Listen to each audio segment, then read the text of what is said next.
ఇవాళ తెలంగాణ రైతాంగం పక్షాన నేను ఈరోజు ఆనాటి ముఖ్యమంత్రికి ఈరోజు నేను సవాలు విసురుతున్నా. మీరు స్పీకర్ గారికి లేఖ రాయండి, శాసనసభ సమావేశాలను ఏర్పాటు చేద్దాం. గోదావరి జలాల మీద ఒకరోజు, కృష్ణానది జలాల మీద ఒకరోజు చర్చ పెడదాం. గోదావరి జలాలను తరలించకపోమన్నది ఎవరు? రాయలసీమను రతనాల సీమ చేస్తానది ఎవరు? ఈరోజు సంపూర్ణంగా చర్చలు చేద్దాం.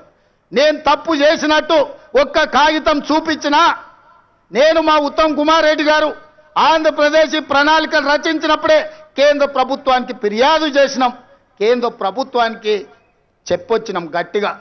మీరు వాళ్ళకు సహకరిస్తే సుప్రీంకోర్టులో కలుసుకుందాం, మీ సంగతి వాళ్ళ సంగతి అక్కడ తేలుస్తామని చెప్పొచ్చింది మేము. మా చిత్తశుద్ధిని నువ్వా ప్రశ్నించేది?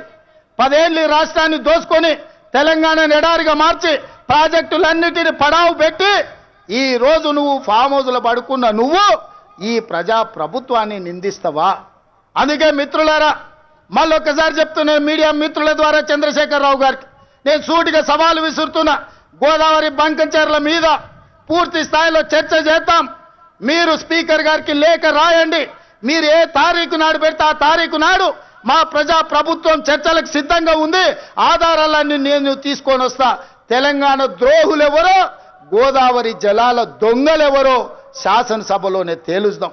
నీకు నీ అల్లునికి చిత్తశుద్ధి ఉంటే చర్చకు తీసుకొని రా, అప్పుడు మాట్లాడదాం తప్ప అబద్ధాల ప్రచారంతో ప్రజల్ని మభ్యపెడతామంటే ఈడెవడు ఊరుకునేవాడు లేడు.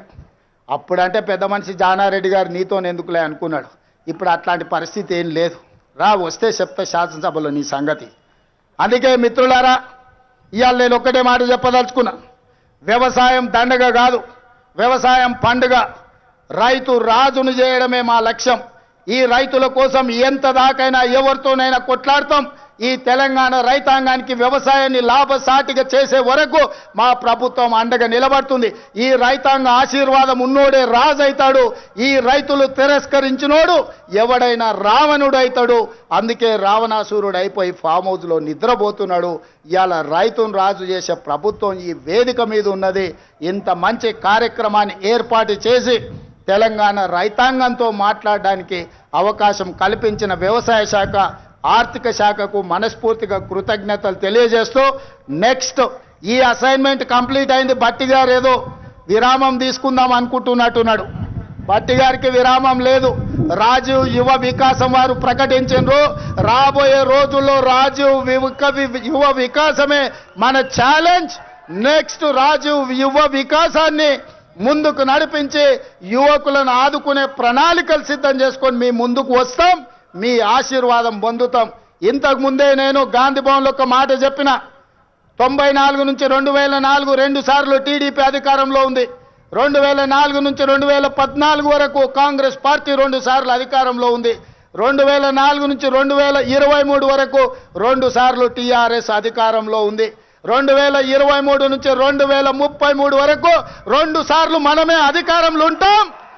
ఈ 10 ఏళ్ళు వ్యవసాయాన్ని పండుగ చేస్తాం. మీరు అండగా ఉండాలి, ఆశీర్వదించాలి. మిమ్మల్ని అందరినీ గుండెల్లో పెట్టి చూసుకునే బాధ్యత కాంగ్రెస్ పార్టీ సోనియమ్మ తీసుకుంటుందని తెలియజేస్తూ మీ అందరి దగ్గర సెలవు తీసుకుంటున్న మిత్రులారా.